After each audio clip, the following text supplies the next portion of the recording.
This Sunday, many churches will celebrate the Transfiguration of Jesus. Now, if I could choose a single incident from the life of Jesus, which is suffused through and through with Old Testament language and images and theology, it would be the Transfiguration of Jesus. If we try to read this particular story without reading it from the perspective of the Old Testament, we're going to grossly underread what's happening there.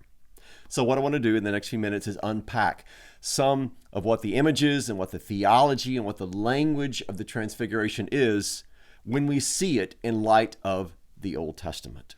I'm especially going to be following along with Luke's account of the Transfiguration, which is recorded in chapter 9. Now, the first thing to notice is the time frame. This happens after 8 days. Now, the 8 days is significant for a number of reasons, but one in particular I want to focus on, and that is it's connected with the Feast of Tabernacles, also called Sukkot, or the Feast of Booths in the Old Testament, which was a fall festival of the Israelites. For 7 days, they would have celebrations, but the 8th day was the big day. The 8th day was the solemn assembly where Israel would gather and celebrate what God had done for them and bringing them through the wilderness. And so they had the Feast of Tabernacles with a special focus upon the 8th day. Now, the 8 is going to be important as we go through the rest of this story. The second thing to keep in mind is it all happens, of course, on top of a mountain. Now, you can't hear that there's a mountain involved in this without your mind automatically traveling back to the Old Testament and the significant mountaintop experiences that happened there. Two in particular, Mount Sinai and Mount Carmel. Mount Sinai, where God appears in his glory to Israel and he gives them the words of the covenant. And then Mount Carmel, where Elijah has this duel with the prophets of Baal. Two significant mountains, two significant people, both of which are about to appear there on the mountaintop.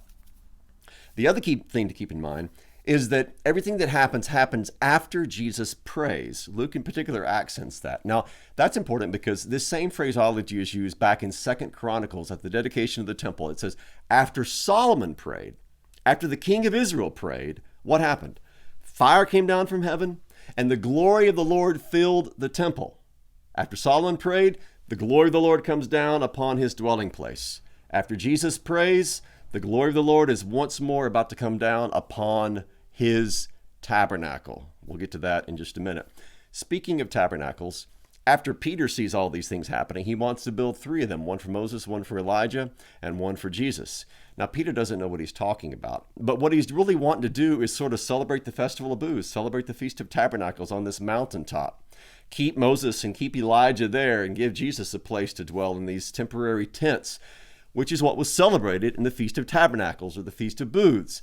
The Israelites would gather in Jerusalem and for 8 days they would live in these temporary shelters to commemorate when their ancestors were living in temporary shelters as they journeyed through the wilderness. So once more we see this theme of tabernacles or booths coming up. But Peter doesn't know what he's talking about because God is about to reveal that there's only one tabernacle that's needed. We'll get to that in just a minute.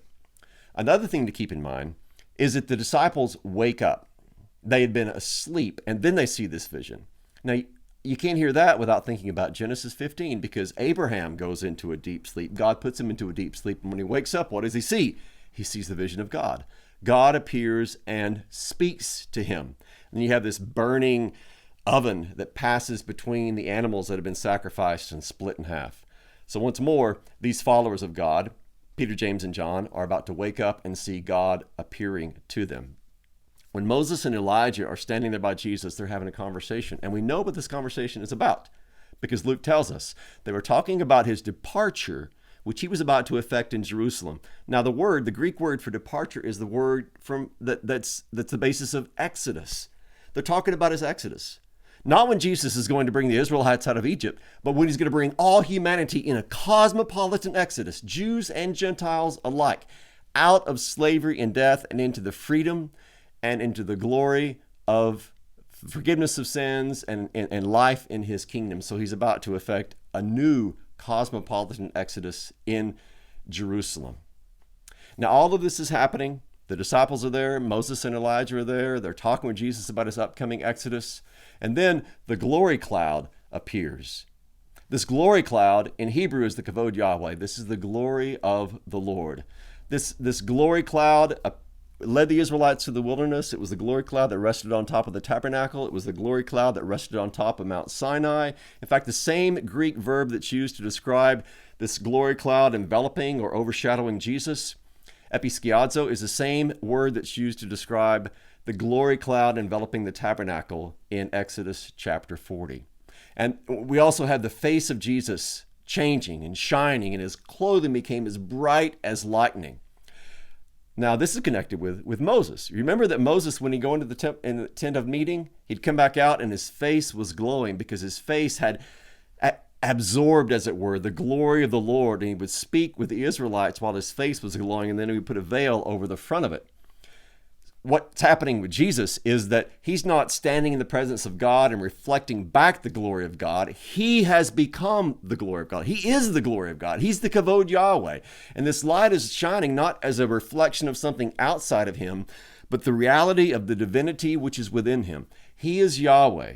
He is the Word made flesh. And so this glory that he is now being made visible to the Israelites. And so it looks like he swallowed the sun, and its rays are shining forth from his body. The glory cloud appears, and God quotes himself. He says, "This is my son, my chosen one. Listen to him."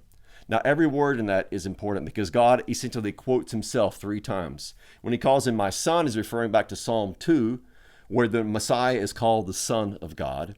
When he says he's my chosen one, he's referring to Isaiah chapter 42, verse 1, where the servant, the suffering servant that we hear about later in chapter 53 of Isaiah, this servant, God says of this servant, listen to him. And the Greek that's used there is very similar to what we have here in the narrative of the Transfiguration. And then it says, listen to him. Now the Greek that's used here is autou akuete, listen to him. And that's almost identically the same language that's used back in Deuteronomy chapter 18, verse 15, where God prophesies that another prophet like Moses will come in the future, the Messianic prophet. And God says there, autou akouseste, listen to him.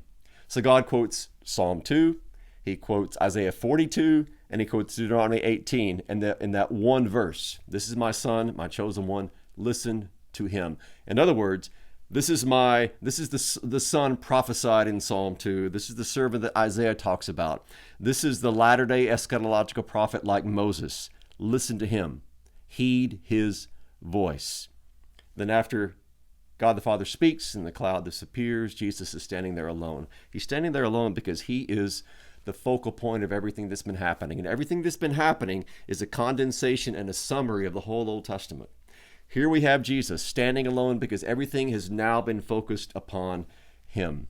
He brings about the new Exodus. He's the new Moses. He's the new Elijah. He's the one who stands upon the mountaintop to reveal the glory of the Lord. He doesn't come down like on Mount Sinai to speak words of law, but he comes down as the fulfillment of the law, the one who brings grace and truth where Moses brought the law.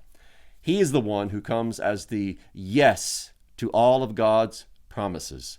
The one who comes down to reveal that he is in fact Yahweh in the flesh, whose glory shines forth from his body, so that he might make us part of that body, so that we too receive the illumination of the Spirit. And he is the one who brings about all of the gifts of God now for us. So we have a vision of the entire work of Christ as it was exemplified in the Old Testament, as it was prophesied and as it was acted out there in various sorts of narratives, coming now to a focal point on the day of Transfiguration. Now, I probably missed something. There's a whole lot more that you could talk about in the Transfiguration of Christ from an Old Testament perspective, but I hope that this at least gives you some idea of the numerous Old Testament themes that are packed into this one particular incident. And so I hope that opens up a whole new perspective for you on how to understand exactly what's going on there. So, thank you for watching, and I pray that God will give you a blessed and a joyful celebration of the Transfiguration of our Lord.